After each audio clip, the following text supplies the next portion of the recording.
प्रिय भक्तों, गुरु प्रदोष व्रत का यह शुभ अवसर बृहस्पति देव की कृपा और भगवान शिव के आशीर्वाद को प्राप्त करने का एक उत्तम साधन है। यह व्रत समस्त ऋण, रोग और कष्टों को हरने वाला तथा शत्रुओं का नाशक है। इस दिन श्रद्धा और भक्ति से की गई भगवान शिव की पूजा न केवल मनोकामनाओं को पूर्ण करती है, बल्कि जीवन में सुख, शांति, समृद्धि लाती है और शक्ति का संचार करती है। तो आज बृहस्पति देव और भगवान शिव की कृपा से जुड़े इस पावन व्रत की एक प्राचीन कथा का श्रवण करते हैं। अब सुनिए कथा। शिव पार्वती जी की बड़ी ही दुर्लभ गुरु प्रदोष व्रत कथा, जिसे आप सभी भक्तगण बड़ी श्रद्धा तथा प्रसन्न चित्त मन से पूरा अवश्य सुनिएगा। कथा को पूरा सुनने से ही पूर्ण फल प्राप्त होता है। और वीडियो को लाइक करके कमेंट में जय भोलेनाथ अवश्य लिखिएगा। एक बार देवराज इंद्र और असुर वृत्तासुर की सेनाओं के बीच एक भयंकर युद्ध छिड़ गया। देवताओं ने दैत्य सेना को पराजित कर पूरी तरह से नष्ट कर दिया। यह देखकर वृत्तासुर अत्यंत क्रोधित हो गया और स्वयं युद्ध के लिए उद्यत हुआ। उसने अपनी आसुरी माया का प्रयोग कर एक विकराल रूप धारण कर लिया। भयभीत देवता गुरुदेव बृहस्पति की शरण में गए।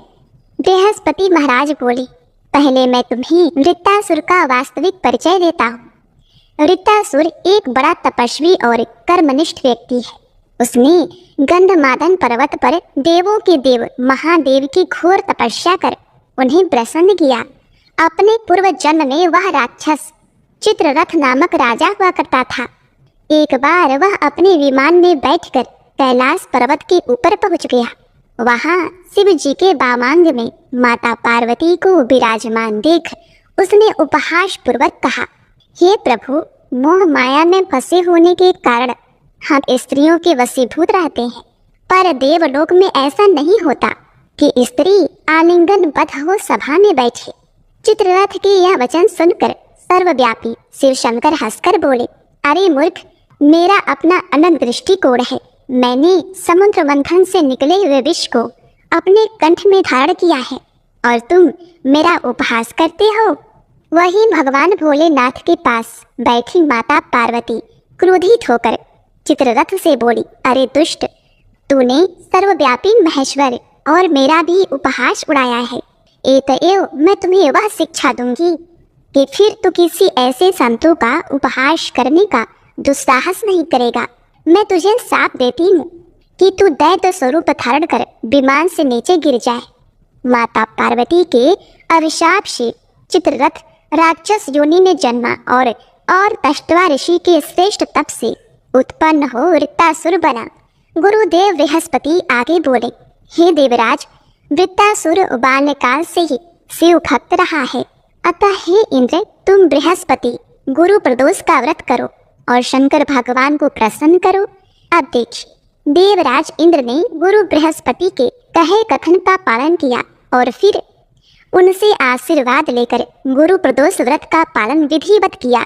इस व्रत के फल स्वरूप इंद्र को अपार शक्ति और भगवान शिव का आशीर्वाद मिला, जिसके कारण इंद्र ने वृत्तासुर पर विजय प्राप्त कर ली और फिर देवलोक में शांति स्थापित हो गई। इसके पश्चात देवराज इंद्र भगवान शिव के कुछ गुण रहस्यों को जानने के लिए देव गुरु बृहस्पति के पास गए और उन्हें सादर प्रणाम करते हुए कहा, हे गुरुदेव, मैंने आपके द्वारा बताए गए भगवान शिव के निमित्त गुरु प्रदोष का व्रत किया, जिससे मेरा कल्याण हुआ। अब आप मुझे शिव की वह महिमा सुनाइए, जिसे श्रवण करने से मेरा तन मन शुद्ध और मेरा वैभव सर्वथा बना रहे। भगवान बृहस्पति ने कहा, हे इंद्र, एक बार एक वफादार कर्मनिष्ठ कुत्ते की मृत्यु हो जाती है और वह भगवान शिव के दरबार में जाता है। भगवान शिव ने उस कुत्ते से कहा, हे श्वान, तुमने कुत्ते के शरीर में होते हुए भी कभी किसी को नहीं सताया, सदैव अपने मालिक के प्रति कर्मनिष्ठ रहे और मुझे तुम्हारे जैसा ईमानदार अत्यंत ही प्रिय है। मैं चाहता हूँ कि अब की बार मैं तुम्हें मनुष्य के रूप में पृथ्वी लोक पर भेजूं, जिससे तुम मनुष्य के रूप में पृथ्वी पर सुख भोग सको, क्योंकि मनुष्य योनि ही सबसे श्रेष्ठ है। भगवान शिव की बात सुनकर उस कुत्ते ने कहा, प्रभु, आप चाहे मुझे किसी भी रूप में पृथ्वी लोक पर भेज दीजिए, मगर मनुष्य रूप में कभी भी मत भेजना। भगवान शिव ने कहा, आखिर तुम ऐसा क्यों कह रहे हो? तो कुत्ते ने कहा, हे प्रभु, मैंने मनुष्य को कुछ ऐसी अमानवीय काम करते हुए देखा है जो बहुत ही घृणित है।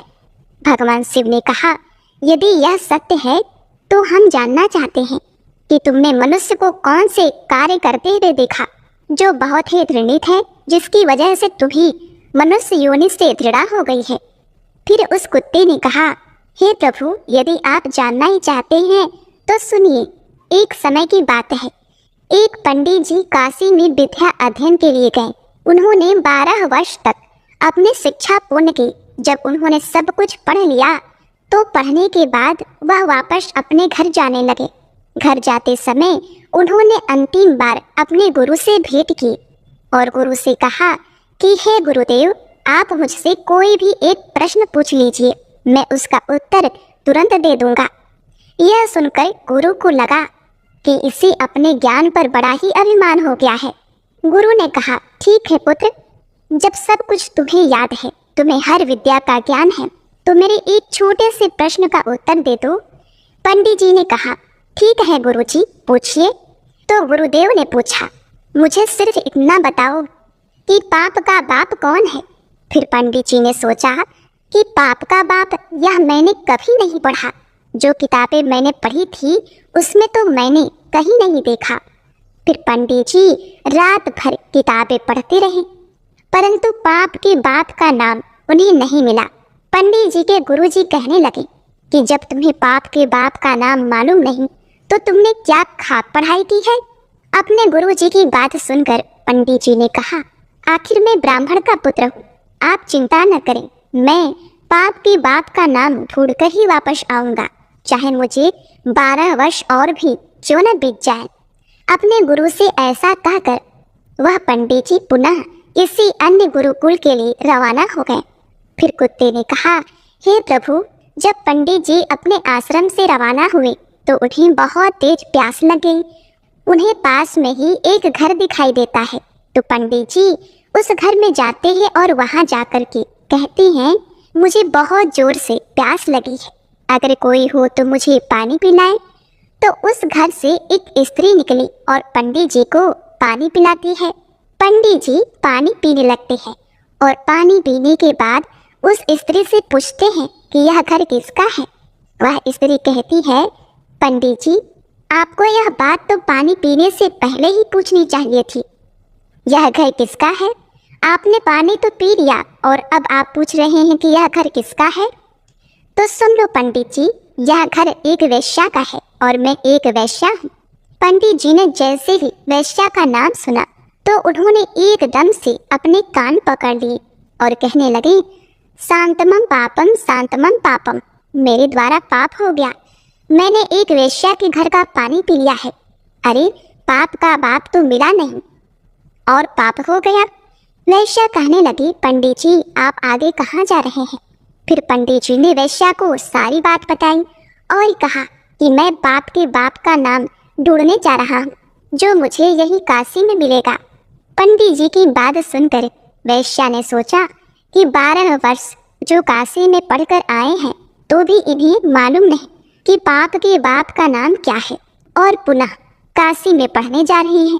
जब यह मेरे पास आए हैं तो क्यों ना मैं ही इन्हें बता दूं कि पाप के बाप का नाम क्या है।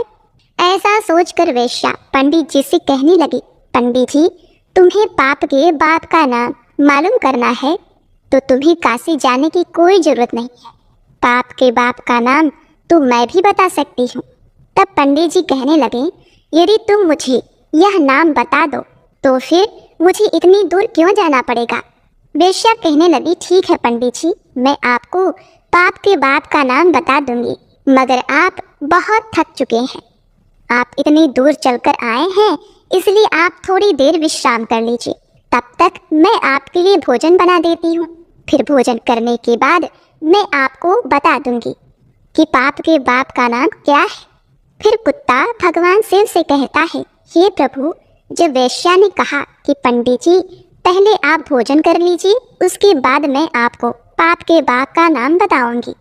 तो पंडित जी कहने लगे कि मैं तेरे घर पर भोजन कैसे कर सकता हूँ, मैं भोजन कदापि नहीं करूँगा, मैंने पानी पी लिया उसका ही प्रायश्चित कर रहा हूँ।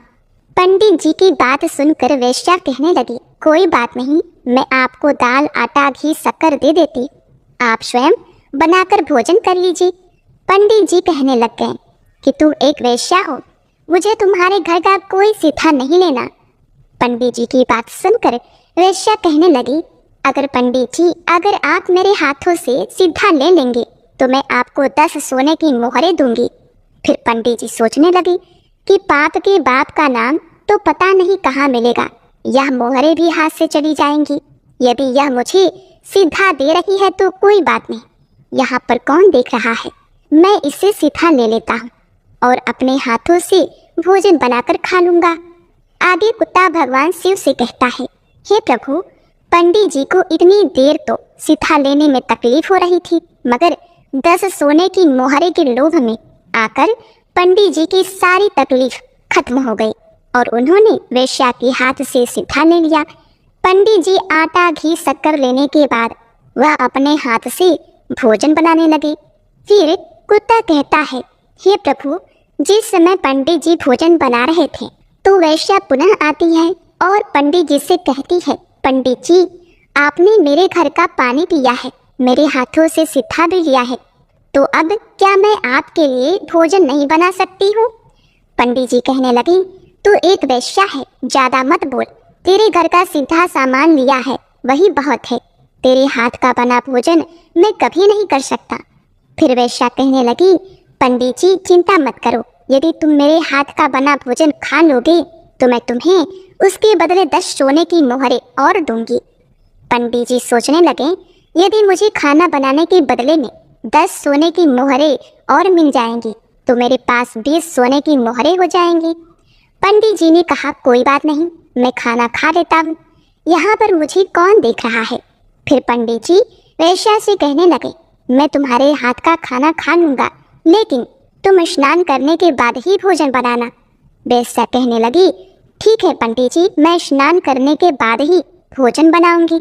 फिर 10 सोने की मोहरें देने के बाद वेश्या ने पंडित जी के लिए भोजन बनाया। फिर पंडित जी ने कहा, बस आप चली जाओ, मैं अपने आप भोजन कर लूँगा। तभी वेश्या कहने लगी, पंडित जी मैंने आपके लिए भोजन बनाया है तो आप भोजन भी मेरे हाथ से ही खा लो।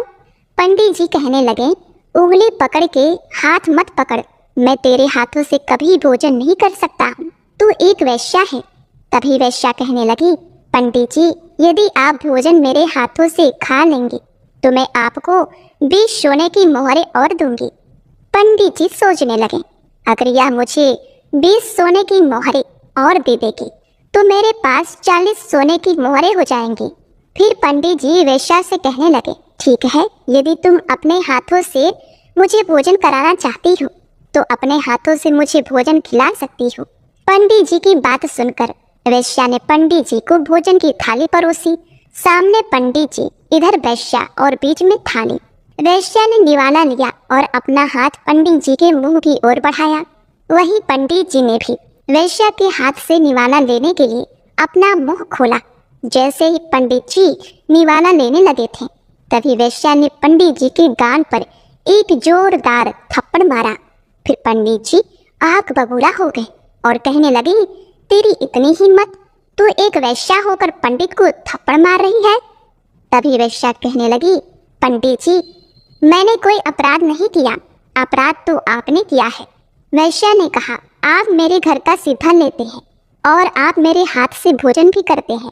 जब आप एक वेश्या के यहाँ पर कोई काम नहीं कर सकते तो फिर आप यह सब करने के लिए तैयार क्यों हुए। पंडित जी कहने लगे, तेरे प्रेम के कारण। तो वेश्या कहने लगी, प्रेम के कारण नहीं, या कहिए लोभ के कारण। आपको 40 सोने की मोहरें दिखाई दे रही थी, इसलिए आप मेरे घर का खाना मेरे हाथों से खाने को भी तैयार हुए। वेश्या की बात सुनकर पंडित जी की आंखें खुल गईं और वेश्या के चरणों में गिरकर पंडित जी कहने लगे, आप कोई वेश्या नहीं है, आप मेरे गुरु हैं, क्योंकि 12 वर्ष तक काशी में पढ़ने के बाद भी मैं आज तक नहीं जान सका कि पाप का बाप कौन है। और आपने मुझे 1 मिनट में बता दिया कि पाप का बाप कौन है। अब मैं समझ गया कि पाप का बाप लोभ होता है और मनुष्य को कभी भी लोभ नहीं करना चाहिए। वेश्या कहने लगी, पंडित जी, लोभ के कारण इंसान कितना नीचे गिर सकता है, यह सब आपने ठीक से समझ लिया। अब कुत्ता कहता है, हे प्रभु, इसीलिए मुझे मनुष्य जाति से घृणा है, क्योंकि मनुष्य लोभ में आकर इतना भी बड़ा नीच कर्म कर सकता है। हे प्रभु, अब मैं आपको बताता कि मनुष्य भरोसे के काबिल भी है या नहीं, कि मनुष्य भरोसे के काबिल भी नहीं होता। वह अपने स्वार्थ के लिए अपनों का भी खून कर देता है। फिर भगवान शिव कहने लगे, वह कैसे? तो कुत्ता कहता है, हे प्रभु, मैं बताता हूँ। एक बार की बात है, एक शहर में एक बहुत ही धनवान व्यापारी रहता था। उसके पास मेरे जैसा ही एक वफादार पालतू कुत्ता था। अचानक वह धनी व्यापारी बहुत ही गरीब हो गया और उसे अपने कुत्ते को छोड़ना पड़ा। उसने अपने एक साथी व्यापारी के पास अपने कुत्ते को गिरवी रखकर 10,000 रुपए का कर्जा लिया और उसने एक नया काम शुरू कर लिया। और उसने अपने साथी व्यापारी से कहा कि जब तक मैं आपके 10,000 रुपए नहीं चुका देता, तब तक मेरा वफादार कुत्ता आपके पास गिरवी रहेगा, और जिस दिन मैं 10,000 रुपए चुका दूंगा, मैं अपने कुत्ते को वापस ले जाऊंगा। ऐसा कहकर वह व्यापारी वहां से चला गया।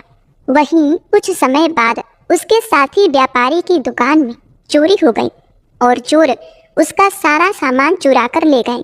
वहीं उस वफादार कुत्ते को पता चला कि दुकान में चोरी हो गई है, तो वह कुत्ता चोरों के पीछे पीछे गया और उसने वह जगह देख ली जहां पर चोरों ने चोरी का सामान छिपाया था। फिर जगह देखने के बाद वह कुत्ता दुकान पर वापस आ गया। फिर सुबह जब व्यापारी सोकर उठा और अपनी दुकान खाली देखी, तो वह एकदम से रो पड़ा। वहीं साथ में उसके घर वाले भी रोने लगे। व्यापारी तो बिल्कुल पागल सा हो गया, क्योंकि उसकी दुकान का सारा सामान चोरी हो चुका था। लेकिन इधर वह कुत्ता बार बार मालिक का पायजामा खींचता हुआ घर की दरवाजे की तरफ भागता है, जैसे वह कुत्ता उसके मालिक को घर के बाहर ले जाना चाह रहा हो। आखिर उसके मालिक के एक दोस्त ने उसको सलाह दी कि लगता है कि यह कुत्ता चुराई हुई चीज के बारे में कुछ जानता है, इसलिए आपको बार बार पकड़ कर खींच रहा है। हमें कुत्ते के साथ इसके पीछे पीछे चलना चाहिए। फिर ऐसा सोचकर व्यापारी उस कुत्ते के पीछे पीछे चला गया। उस व्यापारी को उसी स्थान पर ले गया जहां पर उन चोरों ने उसका सामान छिपा रखा था। फिर उस जगह पर जाने के बाद उस कुत्ते ने जमीन खोदनी शुरू कर दी और भौंकना शुरू कर दिया और यह बताने की कोशिश की कि सामान यहाँ नीचे छिपा हुआ है। फिर व्यापारी और उसके मित्रों ने वहां पर जमीन खोदी और अपना सारा सामान पा लिया। उसने कोई भी चीज खोई नहीं थी, सब सामान वैसे का वैसा ही मिल गया। व्यापारी अपना सब सामान लेकर बहुत ही खुश हो गया और घर आकर उसने एक कागज पर कुछ लिखकर कागज को लपेटकर उसके कान में खोस दिया और उसके पुराने मालिक के पास भेज दिया। उसने उस कागज में लिखा था कि उसका कुत्ता बहुत ही वफादार है और कुत्ते की वफादारी की वजह से जो 10,000 रुपए का कर्ज तुमने लिया था, मैं उसको माफ करता हूँ, क्योंकि तुम्हारे कुत्ते की वफादारी की वजह से ही मेरे दुकान का चोरी हुआ सामान मुझे वापस मिल गया। इसीलिए मैं आज तुम्हारे वफादार कुत्ते को अपने यहाँ से आज़ाद करता हूँ और इनाम के तौर पर 10,000 रुपए और कुत्ते के साथ भेजता हूँ। वह कुत्ता भी बहुत खुश हुआ कि आज मैं अपने मालिक के पास जाऊंगा। जब मेरे मालिक मेरी वफादारी की चर्चा सुनेंगे तो वो एकदम से खुशी से नाच उठेंगे। वहीं व्यापारी जब अपने कुत्ते को वापस आते हुए देखा तो उसने सोचा, लगता है मेरा दोस्त अपना पैसा वापस मांग रहा है, इसलिए उसने मेरे कुत्ते को मेरे पास भेजा है। मेरे पास अभी पैसे नहीं हैं, अभी तो मैं अपने नुकसान की भरपाई भी नहीं कर पा रहा हूँ, इसलिए मैं ऐसा करता हूँ कि मेरे घर का पता केवल इस कुत्ते को ही पता है। यदि मैं इस कुत्ते को ही मार दूंगा तो फिर वह व्यापारी मेरे घर तक कर्जा लेने नहीं आ पाएगा। ऐसा सोचकर वह व्यापारी अपने वफादार कुत्ते की तरफ तलवार लेकर दौड़ा और कुत्ते की गर्दन को काट देता है, जिससे वह कुत्ता वहीं पर मर जाता है। कुत्ते के मर जाने के बाद कुत्ते के कान से एक कागज नीचे गिरता है। उस कागज को पढ़कर उस व्यापारी को बहुत बड़ा दुख होता है। आगे वह कुत्ता भगवान शिव से कहता है, हे प्रभु, मैं इसीलिए मनुष्य जाति से घृणा करता हूँ। वह कुत्ता कोई और नहीं, मैं ही था। मनुष्य अपने स्वार्थ के लिए किसी भी हद तक गिर सकता है। वह अपने स्वार्थ में आकर अपनों का भी खून कर देता है। कुत्ता फिर आगे कहता है, हे प्रभु, मैंने जो भी घटनाएं देखी थी मैंने आपको संक्षेप में सब बताया। हे प्रभु, मनुष्य विश्वासघाती होता है, लालची होता है, स्वार्थी होता है, चरित्रहीन होता है, जो अपने स्त्री के होते हुए नहीं पराय स्त्री के चक्कर में फंसा रहता है। अतिथि का अनादर करने वाला होता है, स्त्रियों का अपमान करने वाला होता है, निर्दोष को दोष लगाने वाला होता है। अतः मैं कह सकता हूँ कि मनुष्य वह सारे नीच कर्म करता है जो नरक के द्वार खोलते हैं। फिर भगवान शिव कहते हैं, हे श्वान, तुम ठीक कहते हो, परंतु सभी मनुष्य एक जैसे नहीं होते। अब मैं तुम्हें एक छोटी सी कहानी कहता हूँ। एक समय की बात है, एक बहुत ही बलवान और दानी राजा राज करता था, जो अपने राज्य के गरीब लोगों को सोना दान करता था। वह राजा सुबह जल्दी उठकर उसके महल के दरवाजे के पास खड़े गरीबों को सोना बांटता था, ताकि वह उनकी जरूरतों को पूरा कर सके। भगवान शिव आगे कहते हैं, हे श्वान, एक किसान राजा के महल के पास आया और दीवार से चिपक कर छुप गया। उस किसान ने सोचा कि वह रात भर महल के दरवाजे के पास खड़ा रहेगा और फिर सुबह राजा से सोना पाने के लिए लाइन में सबसे आगे लग जाएगा, क्योंकि किसान ने सोचा अगर वह सबसे पहले आएगा तो राजा उसको सबसे पहले सबसे ज़्यादा सोना देगा और फिर उसकी गरीबी मिट जाएगी। लेकिन जब राजा के महल के एक चौकीदार ने उस किसान को रात्रि को महल के दरवाजे के पास छुपा हुआ देखा, तो चौकीदार ने सोचा यह कोई चोर है जो राजा के महल में रात को चोरी करने के लिए आया है। ऐसा सोचकर उस चौकीदार ने उस किसान को पकड़ लिया और उसी महल के नीचे कैद खाने में बंद कर दिया। फिर अगली सुबह पिछली रात का किस्सा सुनकर राजा ने कैद खाने में बंद किसान से बात करने की ठानी। फिर राजा ने उस कैद खाने में प्रवेश किया और इस किसान से पूछा, तुम मेरे महल में चोरी क्यों करना चाहते हो, जबकि तुम्हें अपने आप को भोजन और कपड़े दिलाने के लिए सिर्फ मुझे सोना मांगना था। क्या तुम्हें पता नहीं कि मैं तुम्हें यह सोना खुशी से दान कर देता। राजा की बात सुनकर वह गरीब किसान कहने लगा, हे राजन, मैं कोई चोर नहीं, मैं एक किसान हूँ जो बुरे समय से गुजर रहा हूँ और मुझे पैसों की ज़रूरत है। मैं एक ज़माने में एक अच्छा व्यापारी था जो बहुत दान पुण्य किया करता था, लेकिन फिर अकाल पड़ गया और चोरों ने मेरे मवेशियों को चुरा लिया। किसान आगे कहता है, हे महाराज, मैं आपके महल में चोरी करने नहीं आया था। मैं रात में तो इसीलिए आया था कि किसी तरह सुबह सबसे पहले लाइन में लग जाऊं और जब आप सोना बांटेंगी तो सबसे पहले मुझे मिल जाएगा। महाराज, मैं जो भी कह रहा हूँ वह सच कह रहा हूँ। किसान की बात राजा के दिल को छू गई और उसने अपने सिपाही को उस किसान को कैद खाने से छोड़ने का हुक्म दिया। फिर राजा ने उस किसान को 50 सोने की मोहरें दी, जिससे वह अपनी जिंदगी बना सके। फिर किसान ने राजा को धन्यवाद दिया और अपना सोना लेकर अपने घर चला गया। लेकिन किसान उस 50 सोने की मोहरों से भी संतुष्ट नहीं था। हर रात को वह महल के दरवाजे के पास इंतजार करता था और हर रात को महल के दरवाजे के पास आकर सुबह होने का इंतजार करता था। और हर सुबह राजा आता था और उसे 20 सोने की मोहरें प्रदान करता था। इस प्रकार 20 सोने की मोहरें वह कई दिनों तक प्राप्त करता रहा। आखिरकार राजा ने किसान से एक दिन पूछ ही लिया कि जब मैंने तुम्हें इतना सारा सोना दिया है तो तुम रोजाना मेरे महल में क्यों आते हो, क्योंकि मैं जानता हूँ कि मैं तुम्हें इतना सोना दे चुका हूँ कि अब तुम गरीब या भूखे नहीं हो। फिर किसान कहता है, हे महाराज, मैं आपके जैसा बनना चाहता हूँ।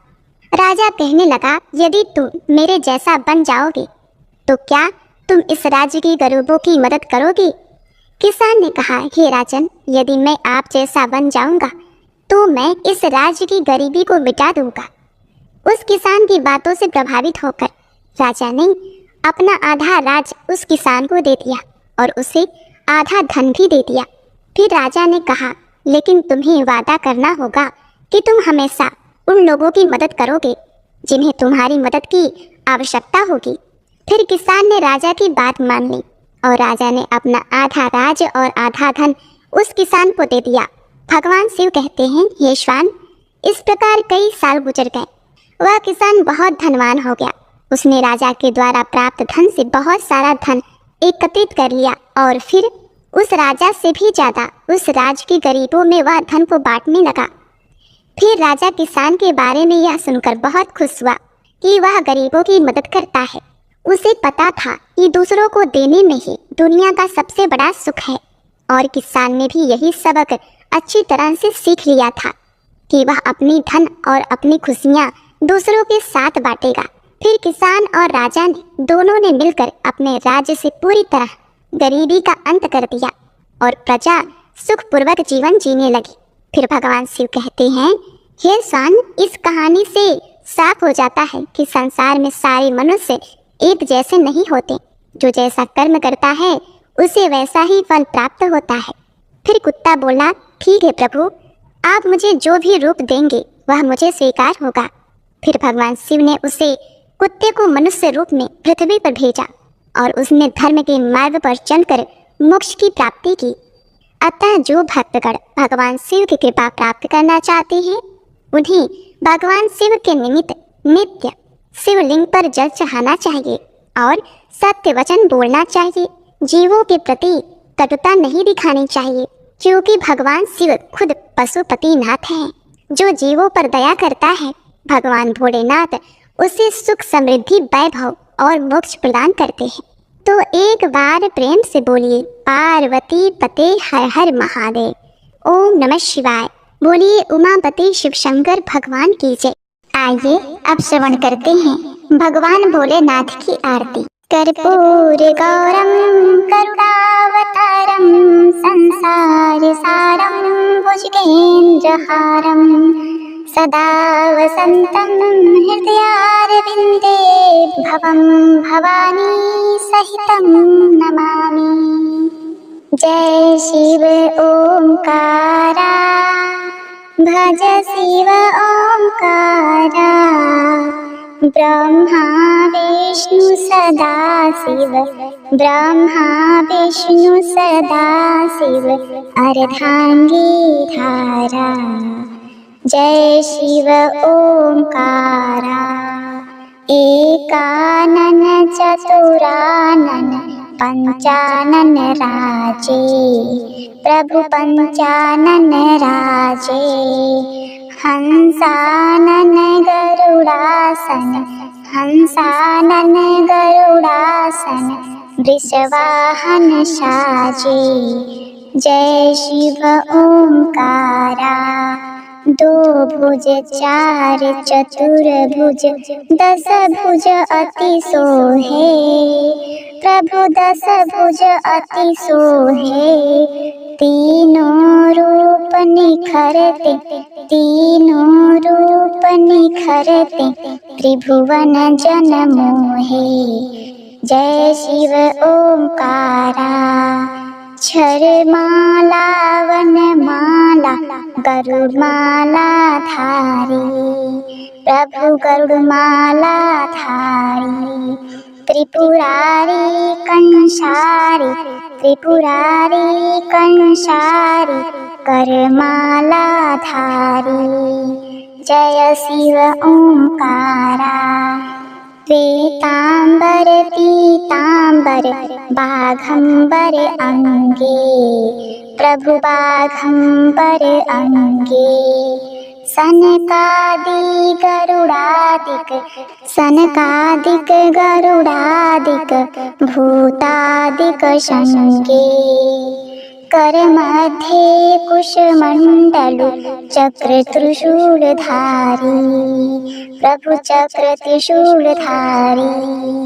सुखकारी दुखहारी, सुखकारी दुखहारी जगपालनकारी। ओम जय शिव ओंकारा। ब्रह्मा विष्णु सदा शिव जानत अविवेका, प्रभु जानत अविवेका। प्रणवाक्षर में शोभित, प्रणवाक्षर में शोभित, जे तीनों एका। जय शिव ओंकारा। त्रिगुण स्वामी की आरती जो कोई नर गावे, प्रभु जो कोई नर गावे। भजत शिवानंद स्वामी, भजत शिवानंद स्वामी, मन वांछित पावे। जय शिव ओंकारा, जय शिव ओंकारा, भज शिव ओंकारा। ब्रह्मा विष्णु सदा शिव अर्धांगी धारा। जय शिव ओंकारा।